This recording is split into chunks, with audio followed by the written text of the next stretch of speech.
The curious observer Zaroon stood inside his invisible ship, watching Earth from orbit. His green fingers danced over the glowing control panel. His mission was clear: observe the humans, study their military, and report back. The Varelian Empire believed humans were weak. They laughed at the idea that this small blue planet could be dangerous. Zaroon didn't laugh. He was curious. This species, they are unpredictable, he muttered. His eyes, large and black, blinked slowly. They fight each other often, but still survive. Strange. He tapped a button. His small scout pod detached from the main ship and entered Earth's atmosphere. Zaroon's pod had a special cloaking system. No one could see him. He landed near a desert where the humans tested weapons. As he stepped outside, the sun burned overhead. His silver suit protected him from the heat. He pulled out a tiny drone and sent it flying toward the military base nearby. Through its camera, he saw soldiers marching, training, and firing guns. Their movements were sharp and disciplined. These are not savages, he whispered. They follow orders. They learn fast. Then he saw something strange. A group of humans rolled a large weapon onto the field. It looked like a cannon, but with a thick black barrel and glowing wires around it. Soldiers moved back. One man shouted a command. Boom. The weapon fired. The sound was like thunder. Zaroon's drone shook from the shockwave. He gasped as a distant mountain exploded. No fire, just raw force. The entire top of the mountain vanished. Zaroon blinked. That was not even a bomb. He quickly brought the drone back. His hands were shaking. This is not possible, he said to himself. Our best plasma launchers can't do that. He returned to his pod and began scanning Earth's global networks. Most human data was open. He found news articles, videos, and war documentaries. He watched in silence as footage showed cities destroyed by past wars.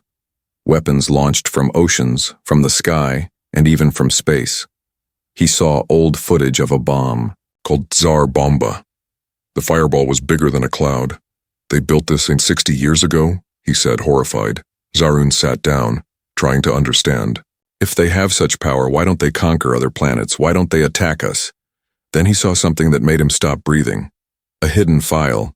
It wasn't on public networks, but his scanner detected it coming from a mountain facility in a country called Colorado. He hacked in, slowly, carefully. The file was labeled Project Thanatos. Classified inside were images and reports about a secret weapon, one that didn't use fire or energy. It used gravity. It could pull the atmosphere from a city, leaving only bones behind.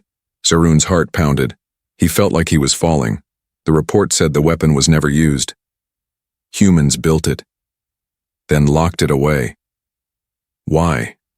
Zaroon whispered. Why create something so deadly and never use it? His AI assistant Mira spoke softly in his ear. Zaroon, the humans are not fools. They fear what they've built. Zaroon stood slowly. For the first time in years, he felt true fear. These people, they are strong, he said. But they don't want war. They don't use their worst weapons because they know it would end everything. He looked up at the sky. Somewhere, out there, the Varelian Empire was waiting for his report. They expected to hear about a weak emotional race. They expected laughter, but Zaroon could not laugh. He looked back at the screen, at the burning mountain, the dead cities, the silent weapon called Thanatos. He whispered, if we start a war with humans, we won't survive it. His mind raced. He needed to leave Earth. He had seen too much. The truth was worse than he had expected. Humans didn't avoid war because they were peaceful. They avoided war because they would win too easily. The weapon, they shouldn't have seen. Zaroon's ship hovered quietly above Earth's upper atmosphere. The stars outside the window seemed calm, but Zaroon's mind was storming. The image of that mountain, gone in seconds, haunted him. He wasn't done yet. I need to go deeper, he whispered. I've only seen what they show the world. But what do they hide? That night, under the cover of darkness, Zaroon activated his stealth suit. His body shimmered like a shadow and vanished. He descended from his ship in a narrow beam of blue light, landing silently near a heavily guarded mountain base in Colorado. This place wasn't shown on any public human maps, but Varelian spies had long whispered about it. Cheyenne Mountain Complex. "Let's see what secrets you've buried," Zaroon muttered. The guards didn't see him. The security lasers didn't detect him. He moved like a ghost, sliding between walls and ducking under sensors. He passed giant steel blast doors, sleeping soldiers, humming generators, and finally reached the inner data vault. His AI assistant, Mira, connected to the human system with a soft ping. Accessing encrypted files. "Warning. This may alert Earth defense," she said. "Do it," Zaroon replied. "This is bigger than rules." The screen blinked. One file pulsed in red. "Black Vault, Project Thorhammer." Zaroon tapped it. What he saw made his bones go cold. Images loaded. Blueprints of satellites with railguns so powerful they could fire tungsten rods from orbit. No explosives. Just raw kinetic force. "These are not missiles. These are spears from the sky," Zaroon whispered. "They can strike without warning. No heat, no sound, just death." A video played next. A test. In the middle of a desert, a long steel rod fell from the sky. No countdown, no visible launch, just impact. A blast crater formed. Dust shot up a mile high. Everything nearby turned. To ash, Mira's voice was quiet now. "This weapon cannot be stopped, no shields, no defense." Zaroon stared at the footage. They have the power of gods, and they never used it. He scrolled further. One final entry caught his eye. "Cancelled, due to ethical concerns. Humans chose not to build more of these weapons. They fear themselves," Zaroon realized. They could burn the galaxy, but they don't. Just then, alarm lights blinked red across the walls. Sirens began to wail. They knew. "Zaroon, we are detected," Mira warned. He ran. Down a hallway, into a tunnel, through a vent. Behind him, soldiers shouted, "Intruder! Lock Sector 9!" Bullets flew through the dark. Zaroon reached the surface and activated his emergency beacon. His stealth ship appeared above him, door wide open. He leapt inside just as plasma shots from security drones burned the air behind him. The ship disappeared, into the sky. Safe, but shaken. Inside, Zaroon fell to his knees. This planet, this species, they hide their fire. They wear the mask of weakness. He played the footage again, the quiet impact, the crater, the death from the sky. He looked into the stars. "My people don't know the truth. If we ever try to fight humans, we'll be destroyed before our ships even enter orbit." He reached for his communicator. "I need to warn the council." But then, he hesitated. Would they even listen? They thought of humans as savages, emotional, divided, a race barely out of their cradle. But Zaroon now knew the cradle was filled with monsters who chose peace only because war would be too easy. He saved the files, backed them up, and set course for home. Above Earth, his ship vanished into the dark, but on his screen, the words from the file remained burned into his eyes. Project Thorhammer, humanity's last weapon. Use only when Earth faces extinction. Humans could have conquered the stars, but didn't. Zaroon's ship broke through the atmosphere of his home planet Varelia, glowing under a blue sun. As the starships around him followed neat flight paths, Zaroon's heart beat with unease. He had come back with a terrifying truth, and he didn't know if anyone would believe it. He entered the Grand Hall of Science, where the Varelian High Council sat on crystal platforms floating above the floor. Elders wore long robes and glowing circlets. All stared down at Zaroon, expecting to hear of a weak, war-torn species called humans. He stood before them and bowed. "What have you learned?" asked Elder Tharn, voice sharp. Zaroon raised his head. "Humans are not what we believed. They are not weak. They are not primitive." Murmurs filled the hall. He raised his hand, and a hologram activated behind him.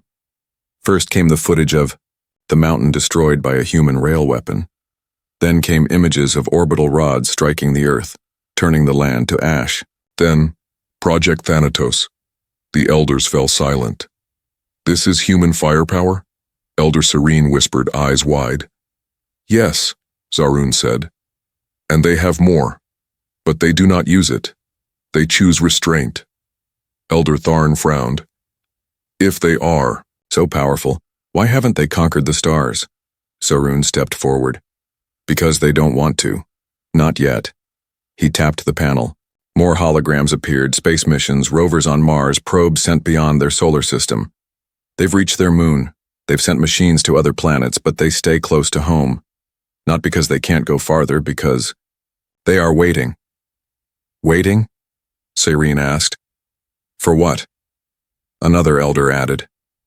Zaroon's voice lowered. For a reason. Humans don't expand blindly. They wait until they feel threatened. And when they are threatened, they do not fight to survive, they fight to win, completely. A long pause filled the hall. Then Elder Vereen spoke, the oldest of them all. Her voice cracked with age, but her words still held power. I remember centuries ago we found a species like this. The Talari. Fierce, emotional, unpredictable. We underestimated them. We tried to take their world. What happened? One asked. We erased their name from history. Because they erased half our fleet before they died. Zaroon nodded slowly.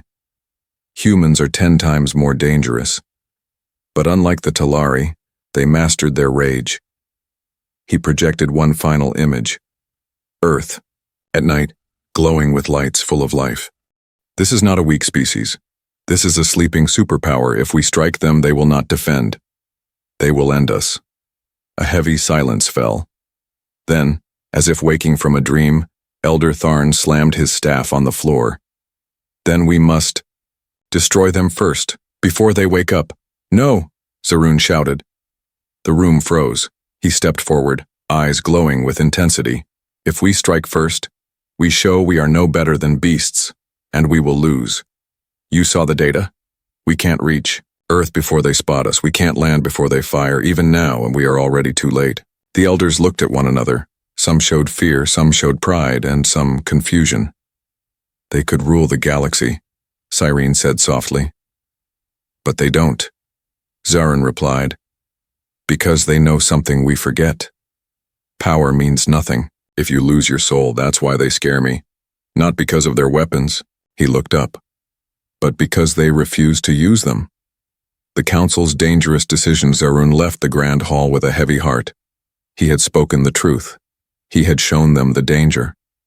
But not every Varelian believed him, or wanted peace. High, above the city, hidden behind clouds, a separate chamber buzzed with tension. This was not a place for science or diplomacy. This was the Strategic Command Corps, home of Varelia's military elite. 12 generals sat around a war table. Their uniforms were dark silver, their faces cold. General Vask, the head of planetary defense, stood with arms crossed. So, the scientist returns from Earth frightened. He speaks of peace, weakness. General Tyra leaned forward. He showed us terrifying power. Yes, Vask said, but he also showed us something else. They hesitate. They have weapons beyond reason, but they refuse to use them. A younger officer, General Rule, nodded. That is not mercy. That is a flaw, a weakness we can exploit. They activated the hologram map of Earth. Red targets lit up across the globe, military bases, communication centers, energy grids. We strike first, Vask growled. Hit hard, fast. No time for them to react. They live in fear of their own power. That fear will freeze them. But the Council did not approve war, Tyra warned. Vask smirked. The Council thinks like scholars. We think like warriors. They talk about peace. We prepare for victory. Back in the city, Zaroon met with Elder Serene in private. She was one of the few who believed him. Her eyes were sharp but sad. You did well, Zaroon, she said, but I fear some ears were closed. I know, Zaroon said, I've seen the generals whispering. They will move without the council's order. Serene nodded. And, if they do, Earth will burn. But so will we. Zaroon clenched his fists. I can't let that happen. I need to warn the humans. Cyrene paused. Do you know what that means? You would be branded a traitor. He looked up at the stars. If it saves 2 civilizations, then call me a traitor. The next morning, a coded message left Virelia. It traveled through hidden frequencies, bounced off distant satellites, and arrived on a quiet computer inside an observatory on Earth. There, a woman named Dr. Elena Ray, a human scientist working on decoding alien signals, was sipping coffee when her screen flickered. A strange message flashed in an unknown language, then translated automatically. They are coming. You must prepare. I have seen what your world holds, but some in my world are blind. Do not trust silence. Sarun. Elena dropped her mug. Coffee spilled everywhere. She stared at the message. Is this real? She activated the emergency line to Earth Defense Command. Meanwhile, in orbit around Virelia, massive warships began to power up. Silent. Hidden. Dark as the void. They were built for speed, not diplomacy. Inside one ship, General Vask gave the final command. Set course for Earth. Back on Earth, in a quiet underground command center, alarms began to flash. Elena stood beside General Briggs of Earth Defense. We decrypted the message. We checked its signal. It's alien and it's real. Briggs narrowed his eyes. You're telling me an alien warned us of an incoming attack? Yes, sir. He turned to his staff. Activate Watchtower Protocol. Power the Skyline defenses. Prepare orbital scans and send one message. To who? A soldier asked. Briggs's voice was calm but cold. To every ship in orbit. In deep space, just past the edge of the solar system, the Virelian fleet moved like a ghost. They thought Earth didn't know. They were wrong. A secret warning to Earth. The skies over Earth looked calm, blue, peaceful, but far above the clouds, a silent war had already begun. Deep underground, inside Earth's most secure military facility, Site Orion, General Briggs stood before a glowing table, his jaw tight. Around him, commanders and scientists from across the world watched as satellite images showed unidentified ships approaching from deep space. Still cloaked, one analyst said. But the energy signatures matched nothing we've ever seen. Virelian, Dr. Elena Ray said quietly. Just like the alien warned us. Briggs nodded, and he called himself Zaroon. The name hung in the air. Elena stepped forward. I want to try something. He risked his life to warn us. Maybe he'll answer again. She activated a powerful long-range transmitter and began broadcasting a signal in the same alien frequency. Zaroon, this is Dr. Ray. Earth heard your warning. We believe you. But if you can hear this, we need to know why you warned us. Are you still with us? Far across the stars, Zaroon's ship jolted. The message blinked on his screen. He sat up straight. They heard me, he whispered. But he didn't reply yet. He knew the Virelian fleet was closing in. If he responded openly, they'd track him. He opened a secret channel and encoded his voice into a human song. Something no Virelian scan would detect. This is Zaroon. I warned you because not all Virelians want war. The fleet is coming. Fast. You must not hesitate. He paused, then added one final line. Show them that Earth is not afraid. He hit send. Back. On Earth, Elena received the hidden message. She decoded it and ran straight to General Briggs. He says we must not hesitate, she said. He's risking everything to help us. Briggs looked at her. Then we won't wait. He turned to the command center. Begin silent horizon. At once, massive hangars opened across the planet. Hidden defense satellites turned their weapons to the stars. A massive stealth ship, the UHS Titan, powered up in orbit. Its engines burned cold blue. Humans didn't panic. They prepared. In space, the Varelian fleet approached the solar system. On the bridge of the lead ship, General Vask stood tall. "Earth has not detected us," he declared. "We strike in 3 Earth hours," but suddenly red lights flashed across the bridge. An officer gasped. "Sir, we've been pinged." "By who?" Vask snapped. "Earth. They're watching us. All their defense systems just locked onto our ships." Vask's expression twisted. "Impossible." But then, a voice came through their communication feed. It was a human voice, calm, firm. "This is Earth.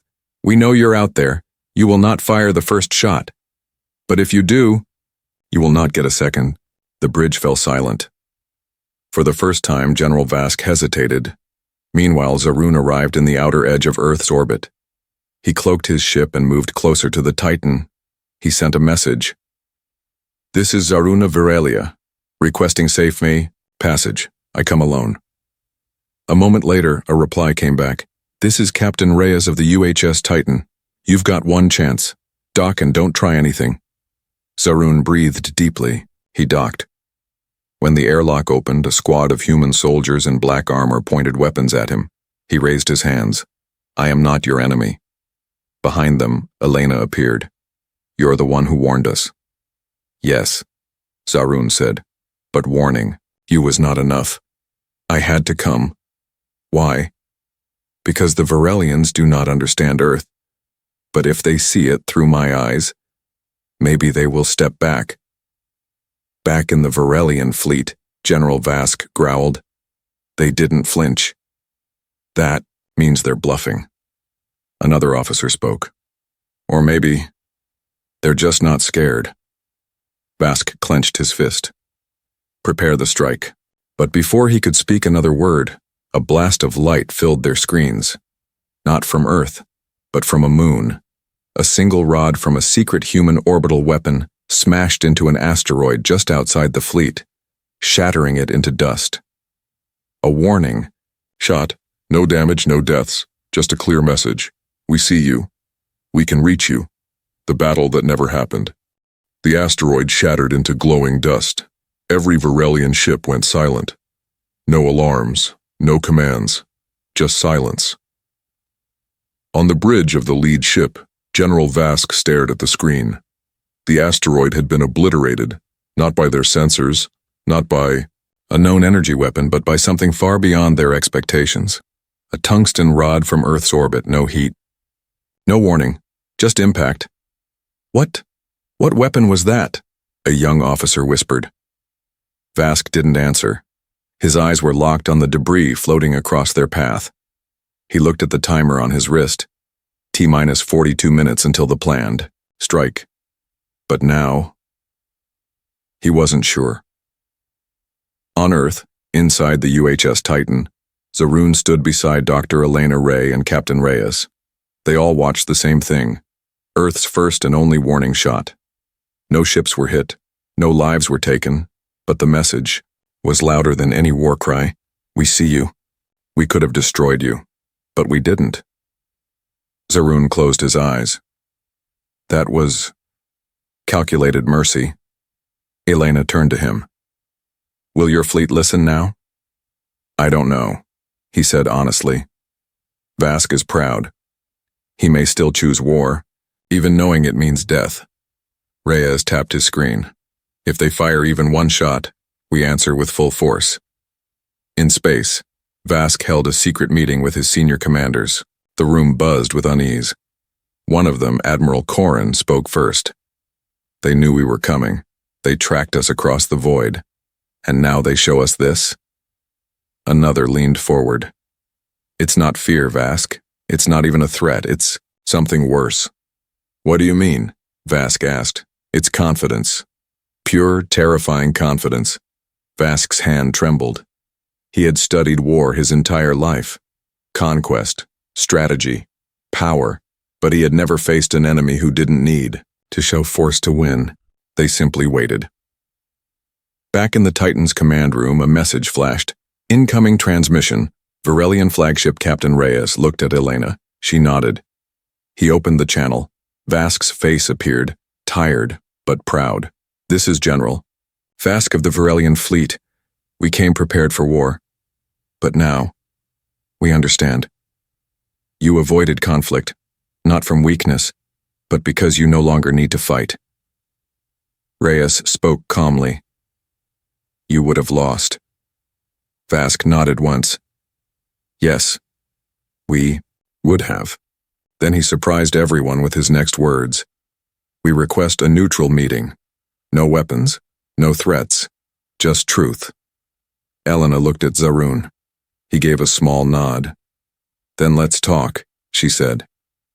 Hours later, in orbit around the moon, a temporary meeting chamber was created aboard a neutral ship. Human and Varelian leaders met for the first time, not as enemies but as survivors of almost war. Zaroon stood in the center of the room. He had feared this day would end in fire, but instead, it began with words. "Your restraint saved both our worlds," Zaroon said. "Now let's make sure we never walk that close to the edge again." Down on Earth, billions of humans continued their lives unaware how close they had come to destruction. No battles were fought, no blood was spilled, but a message was carved into the memory of both species. True strength is not how loudly you strike, but how silently you choose not to. In a Varelian archive, the event would later be recorded as the battle that never happened. But to the humans, it wasn't a battle at all. It was a warning, never to be ignored. Why humans? Never start wars. 2 weeks had passed since the fleet turned back. No missiles were launched, no cities were burned, and yet everything had changed. High above Earth, aboard a peaceful orbital station built just for diplomacy, Zaroon stood at a wide window. Below him, the blue planet turned slowly. It looked quiet, calm. But now, he knew the truth. It wasn't peace, born from weakness. It was peace chosen by the strong. Elena walked in behind him carrying 2 cups of warm liquid. "You've been staring at Earth for hours." Zaroon took the drink gently. "I still don't understand you people," he said, with a half smile. "You build weapons that can erase planets, then you hide them." Elena chuckled. "Because having the power to destroy means nothing if we don't have the wisdom not to." Zaroon looked down. "We, my people, never thought that way. We thought power had to be used. That silence meant weakness." He shook his head. "But your silence is terrifying." Later that day, the human-Varelian peace accord was signed inside the same station. No flags, no soldiers. Just a handshake between General Vask and General Briggs. "We will not mistake your kindness for weakness again," Vask said. "And we will not mistake your pride for cruelty," Briggs replied. No crowd cheered, no cameras flashed, but a new chapter quietly began. After the meeting, Zaroon walked the halls of the Titan one last time. The crew respected him now, not as an enemy, but as someone who had chosen peace when war seemed easier. Captain Reyes met him at the hangar. "You sure you want to stay on Earth?" he asked. Zaroon nodded. "I've seen enough stars. I want to understand the people behind this strength." Reyes clapped him on the back. "Just don't apply for weapons research. We're still recovering from your last discovery." They laughed. Back on Earth, Zaroon took up a quiet position at a university, helping humans learn about alien biology, energy systems, and star travel. He taught, and he listened. He watched how humans argued but still worked together. He watched how they disagreed, yet protected one another. He saw their anger, their passion, their endless questions, and behind it all, he saw something no scanner or weapon could detect. Well, one evening, Zaroon gave a guest lecture to young human cadets. A student raised his hand. "Why do aliens think Earth is so dangerous?" Zaroon paused. Then he said simply, "Because Earth looks like a death world, but it's actually something worse." The class went silent. "Worse?" the student asked. Zaroon smiled gently. "Yes, because on death worlds, creatures survive by fear. On Earth, humans survive by choice. You choose when to fight, when to forgive, when to speak, and when to stay silent. He looked around the room. And the galaxy has Never feared your weapons. He held up a finger. It fears your restraint. somewhere far away, deep in another galaxy, another alien species picked up the old signal logs of Earth's warning shot. They studied it, analyzed it, and decided silently. Do not provoke the humans. They do not raise their voices, because they don't have to.